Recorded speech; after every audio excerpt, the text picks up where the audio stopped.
दोस्त जिंदगी में दो तरह के होते हैं। एक वो जो वादा करते हैं और उनको निभाते भी हैं, और दूसरे वो जो वादे करते हैं पर निभाते कभी नहीं।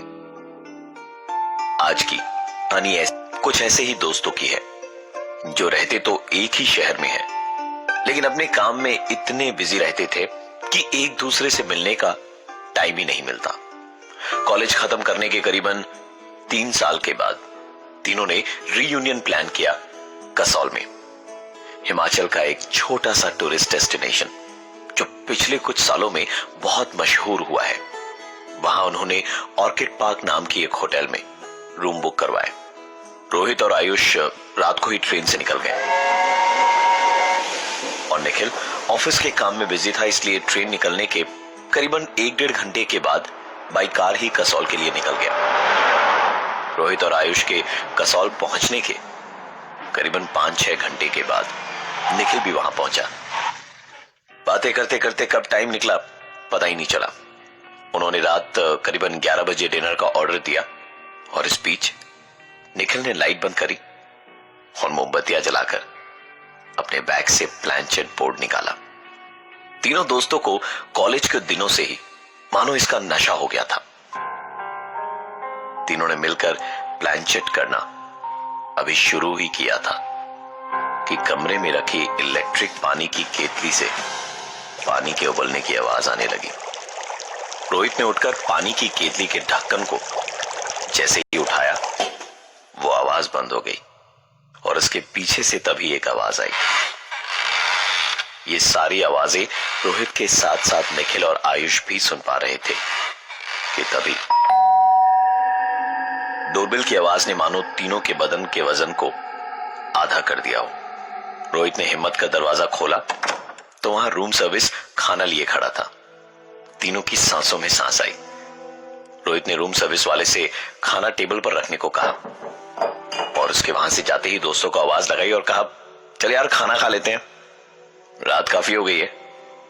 तभी एक आवाज आई, खाना ही खाना था तो मुझे यहाँ क्या तमाशा देखने को बुलाया? बात कर मुझसे, जो सवाल पूछना है पूछ।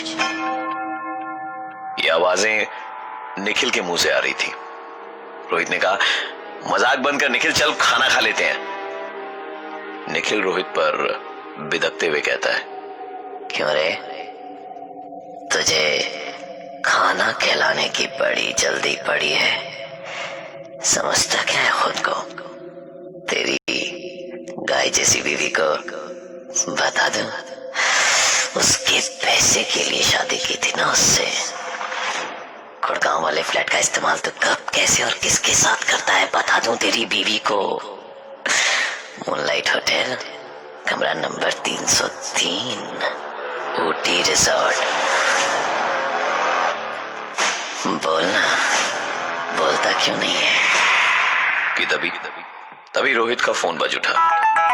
निखिल ने कहा, देख, मूनलाइट होटल कमरा नंबर 303 वाली ने अपनी फोटोग्राफ्स भेजी है, देख देख देख।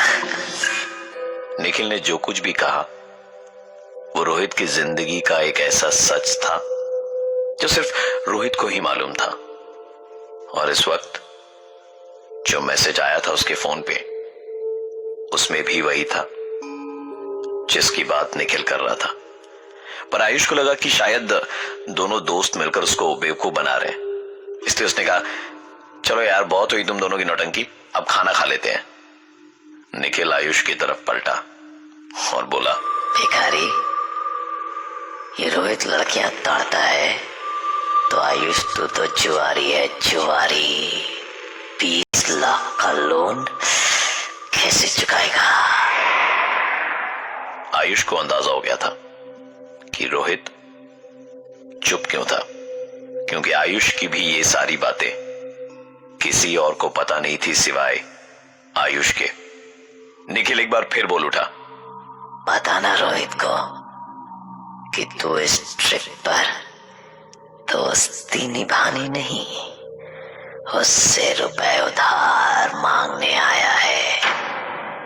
आयुष को काटो तो खून नहीं, क्योंकि यहां इस ट्रिप पे वो इसी इरादे से आया था।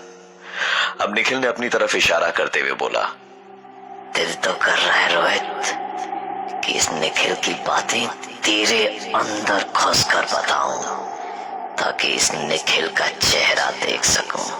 लेकिन इसके अंदर मुझे अच्छा लग रहा है। ये तुम दोनों जैसा नहीं है।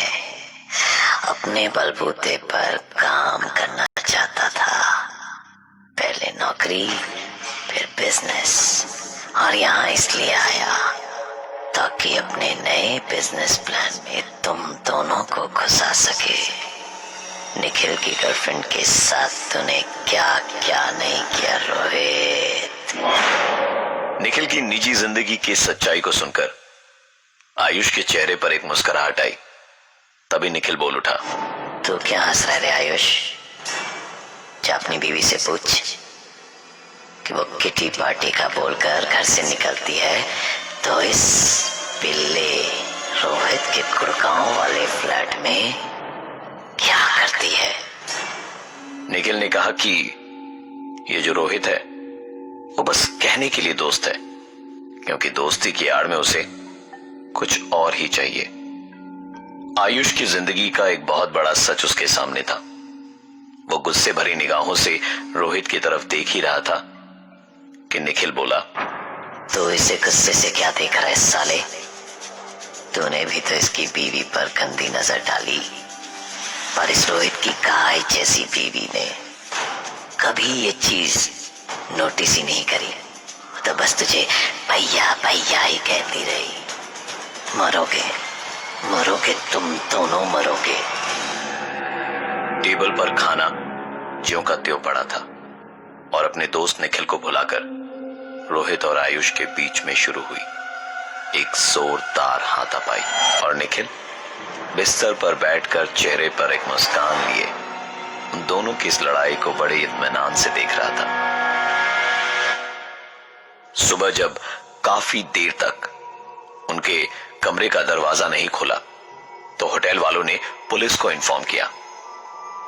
जब उन दोनों की आंख खुली तो सामने होटल के स्टाफ और पुलिस वाले बैठे थे उनका बयान लेने के लिए।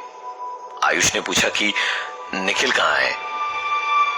पुलिस ऑफिसर ने पूछा, कौन निखिल? फिर उन्होंने बताया कि उनका तीसरा दोस्त जो उनके साथ यहां कसौल आया था। पुलिस ने होटल का रजिस्टर मंगवा के चेक करा, वहां सिर्फ रोहित और आयुष का नाम था। सीसीटीवी कैमरे की फुटेज में भी सिर्फ दो ही आदमी यानी रोहित और आयुष इस होटल के अंदर घुसते हुए नजर आए। पुलिस ऑफिसर ने दोनों से उनके दोस्त निखिल का हुलिया पूछा तो उन्होंने बताया करीबन 5 फीट 8 इंच हाइट होगी उसकी, रंग गोरा है, बाल घुंघराले, और कल रात जब वो हमारे साथ था उसने नीली रंग की शर्ट पहन रखी थी। पुलिस ने उन दोनों को एक तस्वीर दिखाई अपने मोबाइल पर और पूछा, क्या आपका दोस्त ऐसा दिखता था? तस्वीर देखकर दोनों के होश उड़ चुके थे। ये उनके दोस्त निखिल की ही तस्वीर थी। पुलिस ने बताया कि कल शाम कसौल आने के रास्ते में एक कार एक्सीडेंट में इस फोटो वाले लड़के की मौत हुई है और इसके पास से कपड़ों का एक बैग और प्लैंचेट वाला बोर्ड मिला। कल शाम अगर निखिल की मौत हो गई थी तो पूरी रात आयुष और रोहित के साथ कौन था? कुछ सवाल ऐसे जिसका जवाब ना आयुष के पास है और ना ही रोहित के पास। निखिल शायद उन दोस्तों में था जिसने मरने के बाद भी अपने दोस्तों से मिलने का वादा पूरा किया।